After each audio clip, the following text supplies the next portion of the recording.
प्रभु यीशु में प्यारे बहन और भाइयों, आप सबको जय मसीह की।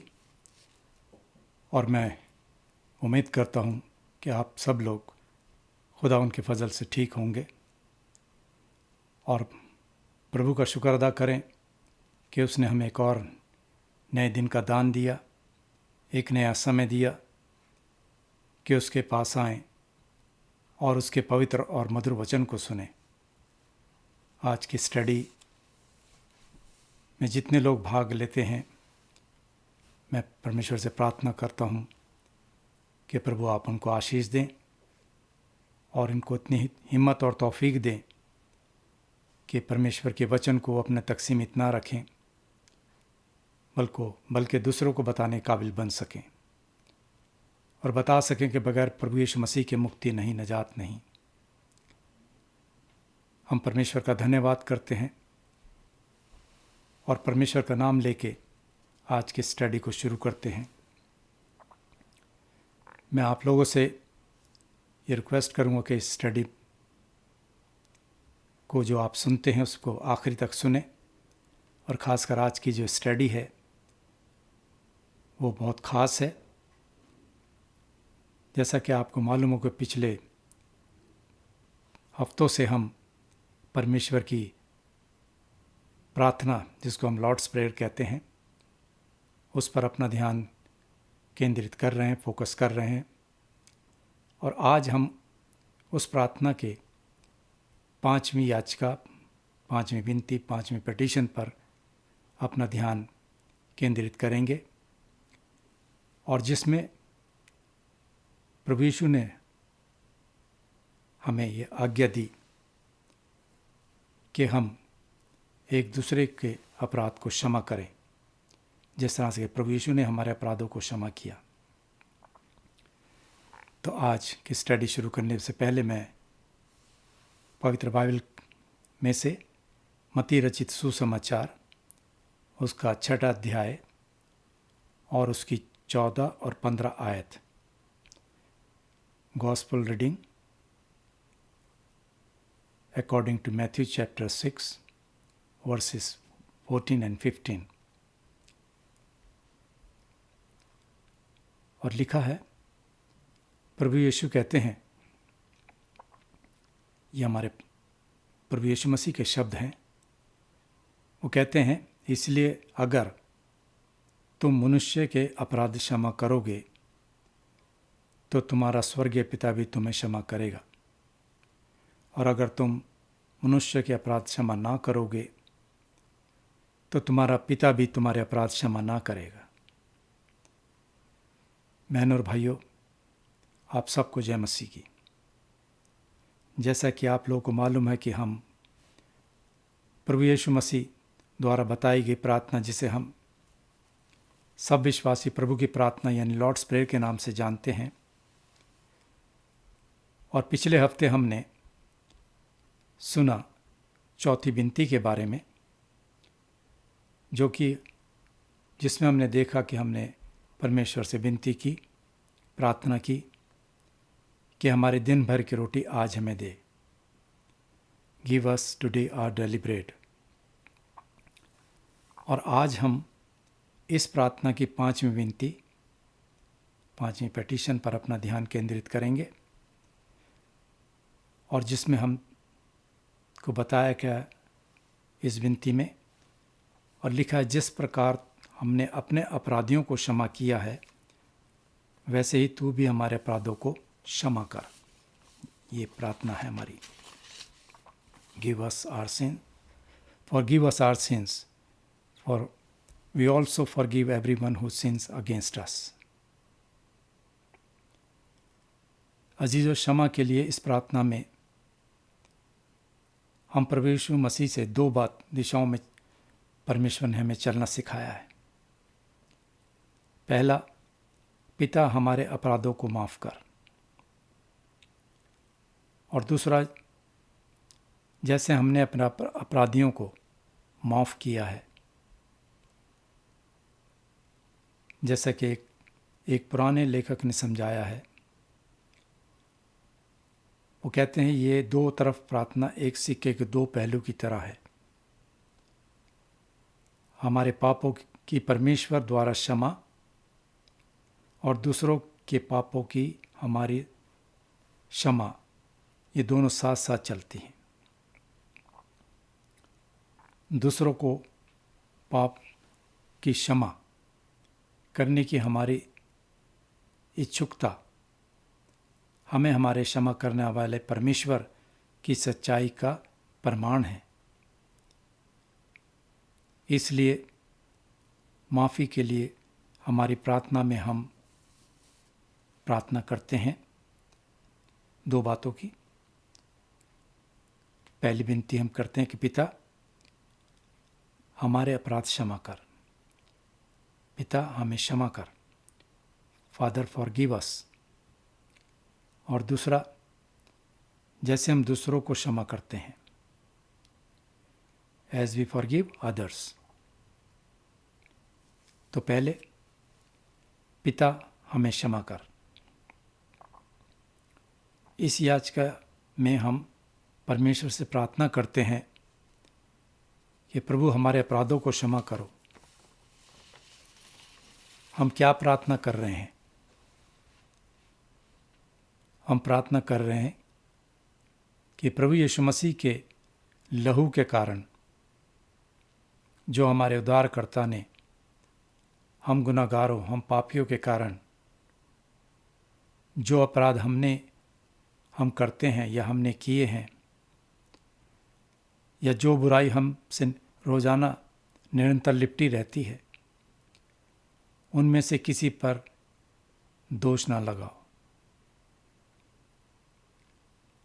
हमारा अपराध या कर्ज क्या है? इसका उत्तर है, कर्ज या अपराध एक ऐसी चीज़ है जो हम पर बकाया है, और ये कर्ज कुछ ऐसा है जो हमें भुगतान करना चाहिए। लेकिन इस मामले में हम पर परमेश्वर का कर्ज है, जिसे हम अपने पूरे जीवन काल तक नहीं चुका सकते।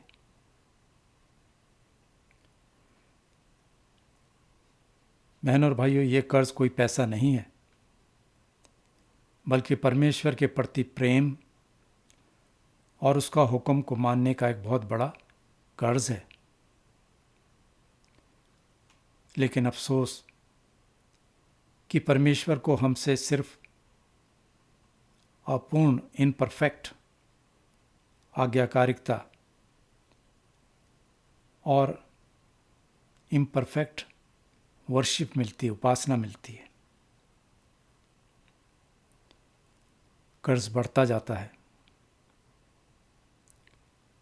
कर्ज वो पाप है जो हम करते हैं, या वो बुराई है जो लगातार हमसे चिपकी रहती है, हमसे लिपटी रहती है।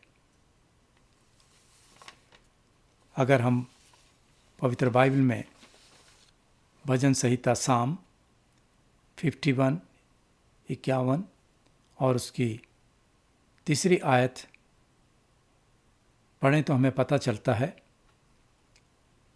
कि दाऊद बादशाह अपने अंगीकार की प्रार्थना में अपने पाप को स्वीकार करते हैं। वो अपने पापों को इस ज़बूर में, इस साम में मानते हैं और कहते हैं, मैं तो अपने अपराधों को जानता हूँ और मेरा पाप निरंतर मेरी दृष्टि में रहता है। वो कहते हैं कि मैं अपने पापों को स्वीकार करता हूँ, मैं अपने पापों को मानता हूँ, और मेरा पाप जो है मेरी आँखों के सामने हमेशा रहता है। इसी तरह भजन अगर हम 130 देखें, साम 130, उसकी 3 आयत, यहोवा परमेश्वर के बच्चे ये कबूल करते हैं और कहते हैं, हे परमेश्वर, यदि तू अधर्म के कामों का लेखा ले तो हे प्रभु कौन खड़ा रह सकेगा। अगर परमेश्वर हमारे पापों का लेखा लेना चाहे तो हम कहीं नहीं रह सकते। हम परमेश्वर के सामने खड़े नहीं हो सकते। दूसरा, क्षमा का क्या मतलब है या क्या अर्थ है? What does forgive mean? अजीज, हमारी ज़रूरत में हम प्रार्थना करते हैं कि पिता परमेश्वर हमें हमारे कर्ज यानी पापों को माफ़ कर दो। माफ़ करने का मतलब है हमारे कर्ज़ों यानी हमारे पापों को हमारे ऊपर ना रखना। हमारे सारे पाप मिटा दो और हमारे पापों को और याद ना करें। ये हमारी प्रार्थना होती है परमेश्वर से कि पिता हमारे पापों को क्षमा कर, हमारे पापों को मिटा। यह जैसा आज का हमारा सवाल नंबर 126 है, और इस बात में हम कबूल करते हैं कि हम पापी हैं, इसलिए हम परमेश्वर से प्रार्थना करते हैं कि पिता हमारे खिलाफ अपना क्रोध ना रखें। किस आधार पर? ये एक सवाल है। जब हम परमेश्वर से कहते हैं कि पिता हमारे खिलाफ अपना गुस्सा ना रखें, तो सवाल आता है कि किस बेस पर, किस आधार पर? वो है हमारे प्रभु यीशु मसीह के खून के कारण, जो हमारे परमेश्वर ने, हमारे प्रभु यीशु मसीह ने सलीब पर अपना प्रायश्चित बलिदान के माध्यम से उन सभी के लिए कर्ज का भुगतान किया। अपना कीमती खून बहा के जो सजाएं हमें मिलनी चाहिए थी, वो हमारे परमेश्वर ने अपने ऊपर ली ताकि हम बचाए जाएं। और जो प्रभु यीशु में विश्वास रखते हैं उनके लिए पवित्र बाइबल में परमेश्वर मीका नबी की पुस्तक पुराने नियम में उसका 7 अध्याय चैप्टर 7 वर्स 19 आयत 19 में इस वचन को पूरा करते हैं और लिखा है, वह फिर यानी कि परमेश्वर, वह फिर हम पर दया करेगा और हमारे अधर्म के कामों को लताड़ डालेगा, तो उनके सब पापों को गहरे समुद्र में डाल देगा। इस तरह से यिर्मयाह नबी की पुस्तक उसका 31 अध्याय की 34 आयत में परमेश्वर यहोवा यूँ कहते हैं, तब उन्हें फिर एक दूसरे से ये ना कहना पड़ेगा कि परमेश्वर को जानो, क्योंकि यहोवा परमेश्वर की ये वाणी है, छोटे से लेकर बड़े तक सब के सब मेरा ज्ञान रखेंगे, क्योंकि मैं उनका अधर्म क्षमा करूँगा और उनका पाप फिर याद ना करूँगा। आमीन। बहन और भाइयों, माफ़ी का फल सुलह है। कभी कभी हम लोगों को ये कहते सुनते हैं कि मुझे परमेश्वर से माफ़ी मांगने की क्या ज़रूरत है, क्या आवश्यकता है, मैं क्यों माफ़ी मांगूं?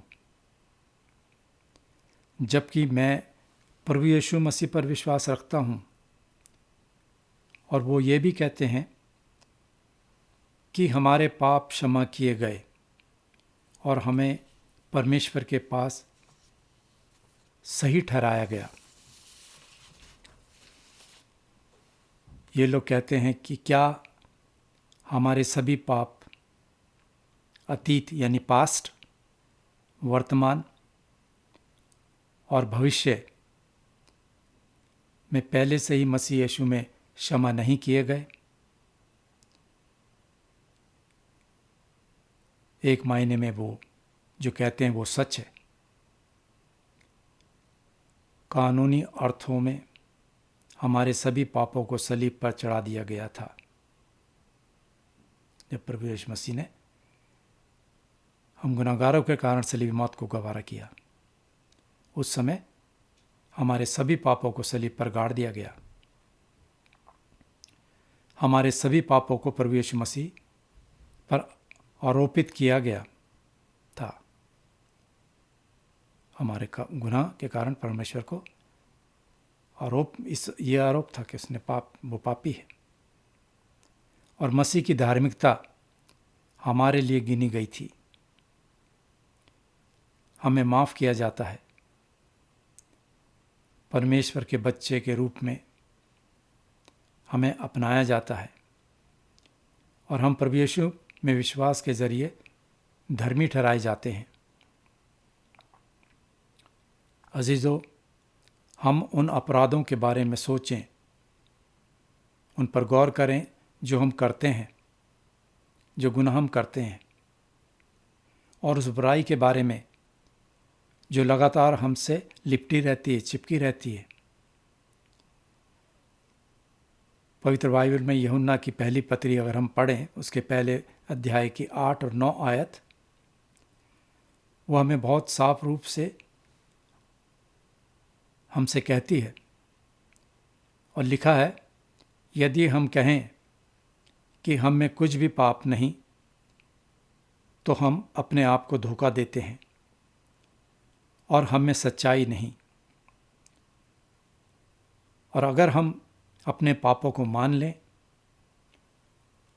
तो प्रभु यीशु मसीह हमारे पापों को माफ़ करने और हमें सब अधर्म से शुद्ध करने में विश्वास योग्य और धर्मी है।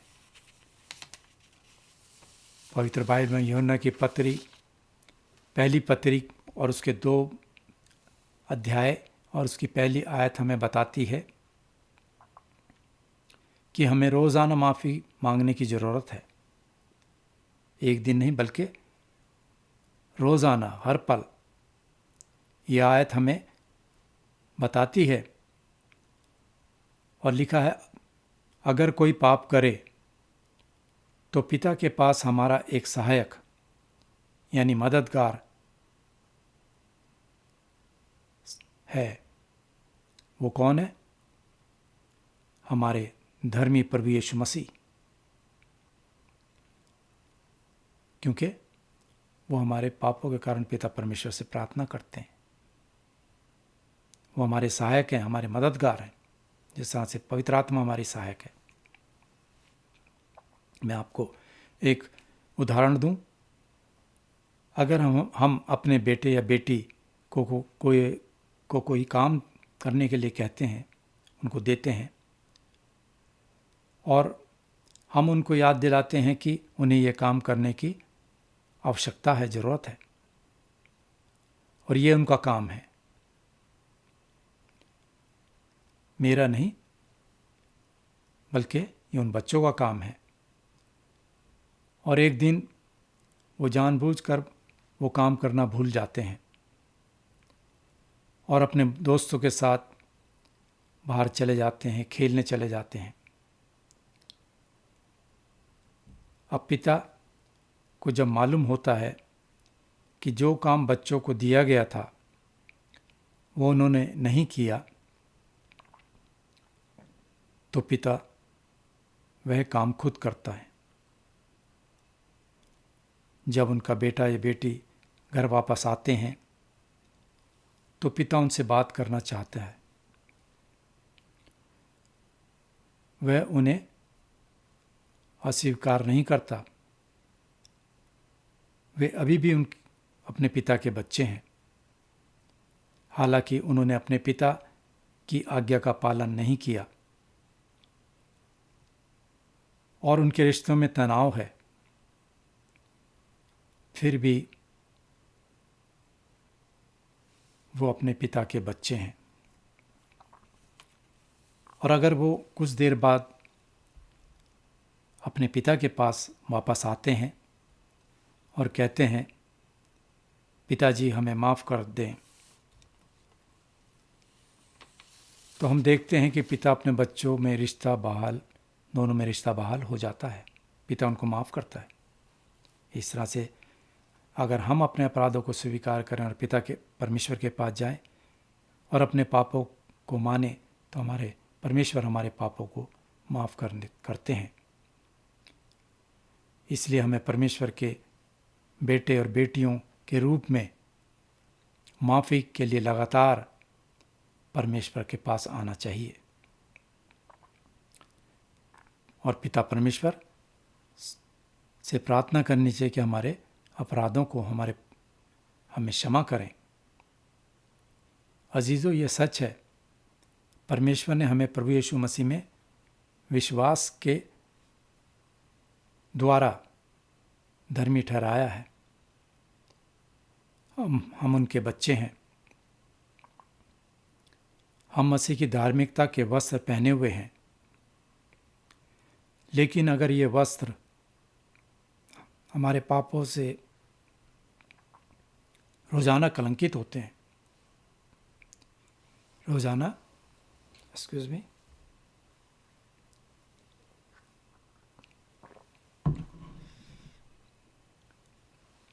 मैले होते हैं और इन्हें सफाई की जरूरत है और हमें इनकी सफाई करनी चाहिए। हमारे मुंह से यही प्रार्थना निकलती है कि पिता हमारा कर्ज, हमारे पाप क्षमा करें और हमें अपने पिता के साथ एक सही रिश्ता कायम करना है, बहाल करना है। ये 5वीं आज्ञा, 5वीं पिटीशन में हमारे अपराधों को माफ़ करने तक सीमित नहीं है, बल्कि ये प्रार्थना करते हैं और ये प्रार्थना हम रोज़ाना करते हैं कि हमें अपने अपराधियों को भी क्षमा करना है।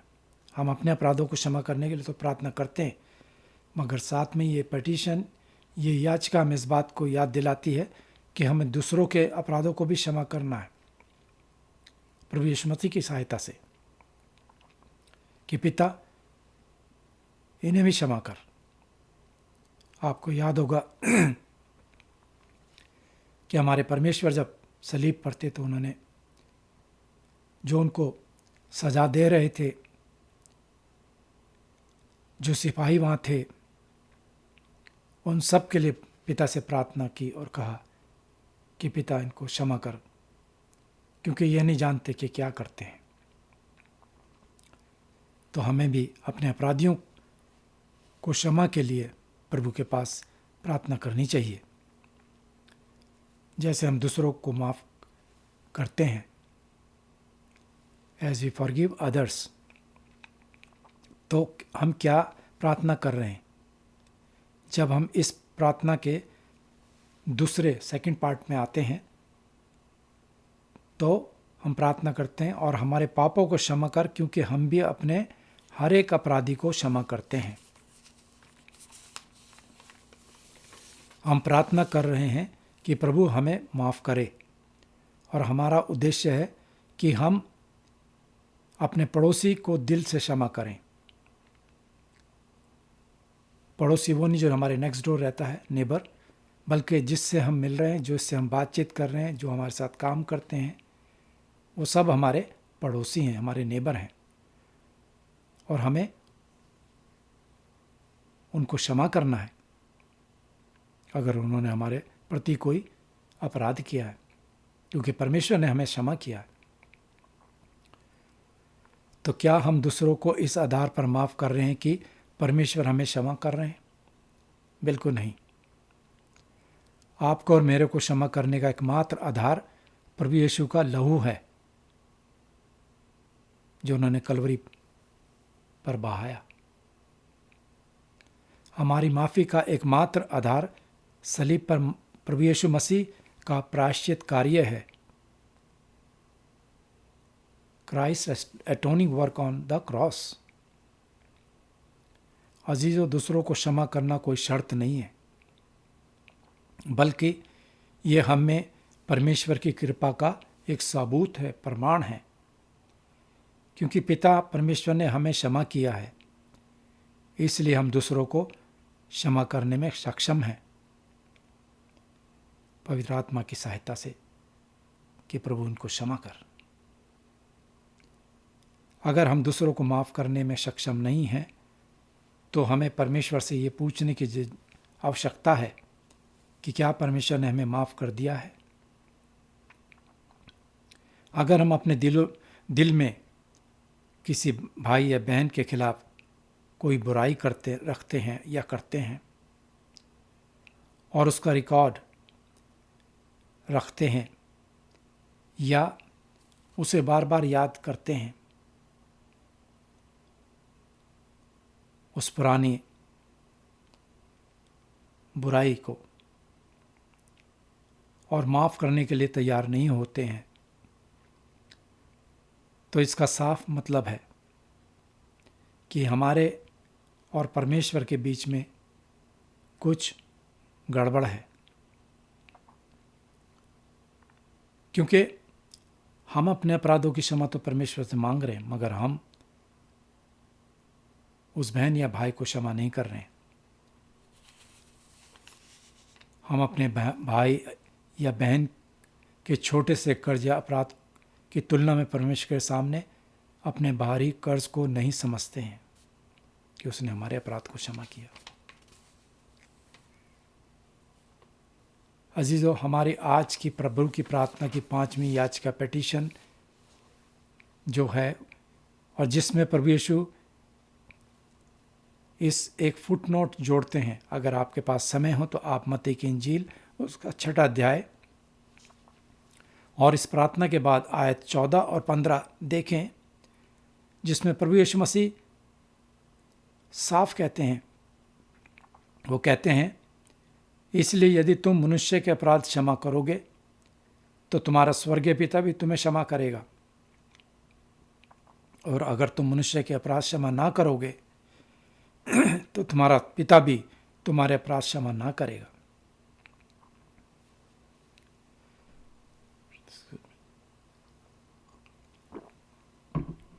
दूसरों के पापों को माफ करने की हमारी इच्छा ये दिखाती है कि हम अपने स्वर्गीय पिता की संतान हैं और परमेश्वर ने हमारे पापों को माफ किया था। यहाँ तक कि जो हमारे साथ गलत करते हैं और सॉरी बोलने से इनकार करते हैं, तब भी हमें उनसे प्यार करना चाहिए, उनके लिए प्रार्थना करनी चाहिए, जो कि एक मुश्किल काम हमारे आगे आता है। और वो काम क्या है? हमारा अहम, हमारा प्राउड, कि हम दूसरों को माफ़ जल्दी नहीं करते, जो कि एक गलत बात है। अगर हम प्रभु यीशु मसीह के मानने वाले हैं, हमारे परमेश्वर जो कि एक परमेश्वर होते हुए उसने हमारे अपराधों को क्षमा किया, तो हम तो कुछ भी नहीं है, हम तो धूल हैं। और हमें अपने अहंकार, अपने अहम को मार के हमें उनसे प्यार करना चाहिए और उनके लिए प्रार्थना करनी चाहिए। और क्षमा करने की हमारी तात्पर्यता हमारी अपनी क्षमा की वास्तविकता का प्रमाण है कि जिस तरह से परमेश्वर ने हमें क्षमा किया, हम भी उनको प्रभु की सहायता से क्षमा करें। दूसरों को क्षमा करना हम में हमारे स्वर्गीय पिता के अनुग्रह का प्रमाण है, उसके फजल का, उसके ग्रेस का सबूत है। और ये प्रार्थना एक क्षमाशील हृदय से आती है। माफ़ी एक इशारा है कि हम परमेश्वर के बच्चे हैं। पौलुस कहते हैं इफिसियों के नाम अपनी पत्री में उसके 4 बाब की 32 आयत में, एक दूसरे पर कृपालु, करुणामय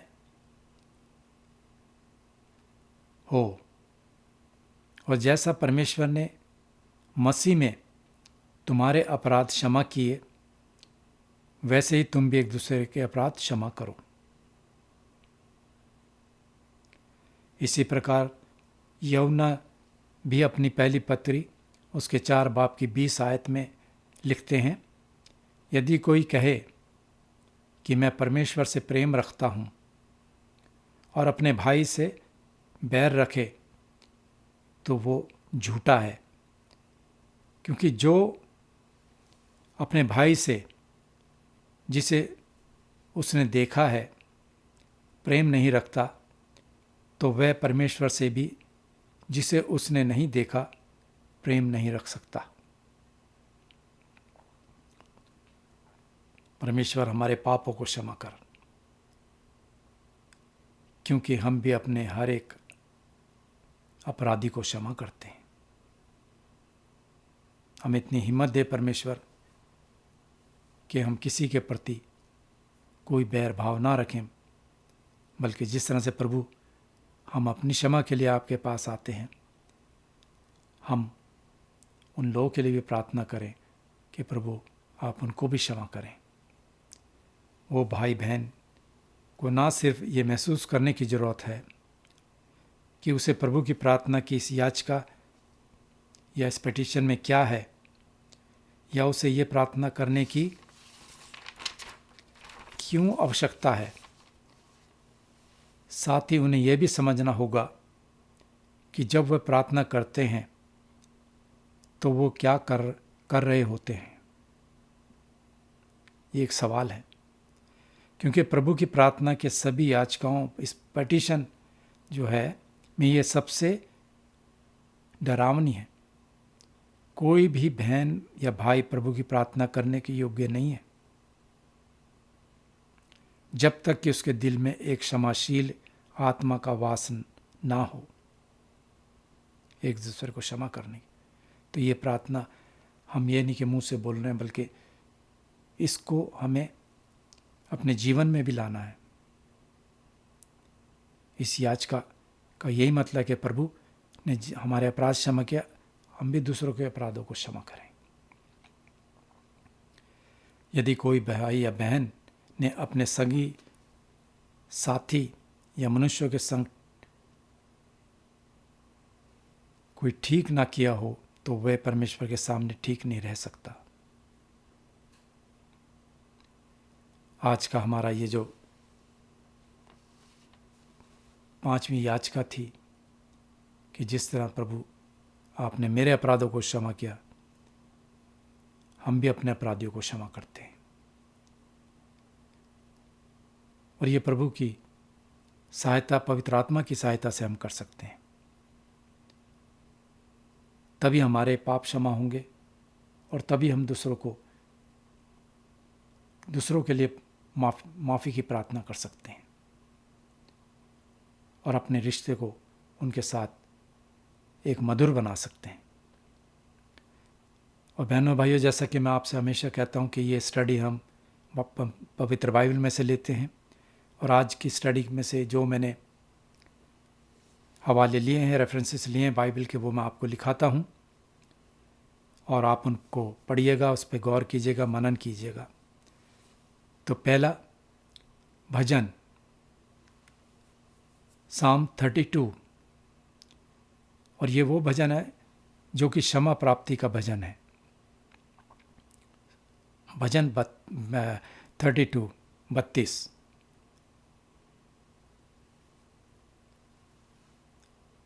उसके बाद भजन साम 51, ये भी पाप क्षमा के लिए प्रार्थना का भजन है। भजन 143, उसकी दूसरी आयत। नए नियम में यूहन्ना की पहली पत्री, उसका 2 अध्याय और उसकी 1 और 2 आयत। रोमियो के नाम पौलुस प्रेरित की पत्री, उसका 8 अध्याय और उसकी 1 आयत। मत्ती की इंजील, उसका 6 अध्याय और उसकी 14 और 15 आयत। और मत्ती की इंजील, उसका 18 अध्याय और उसकी 21 से 35 आयत, जिसमें पतरस ने प्रभु यीशु मसीह से पूछा कि प्रभु, मैं अपने भाई को कितनी बार क्षमा करूं? तो इन चैप्टर को आप पढ़िएगा और आपको पता लगेगा कि प्रभु यीशु मसीह ने पतरस को क्या जवाब दिया कि हमें कितनी बार क्षमा करना है। तो ये हमें मत्ती की इंजील 18 अध्याय के 21 से 35 आयत में मिलेगा। मैं आप लोगों से गुजारिश करता हूँ कि आप वचन को रोज़ाना पढ़ें, प्रार्थना में अपना समय व्यतीत करें, और अगर प्रभु आपको हिम्मत देता है तो आप परमेश्वर के वचन को दूसरों तक बांटें ताकि वो लोग भी बचाए जाएं। मैं प्रार्थना करता हूँ कि आने वाला सप्ताह आपके परिवारों में शांति हो और आप सब लोग प्रभु यीशु मसीह की छत्र छाया में अपने जीवन को जिएं। आमीन।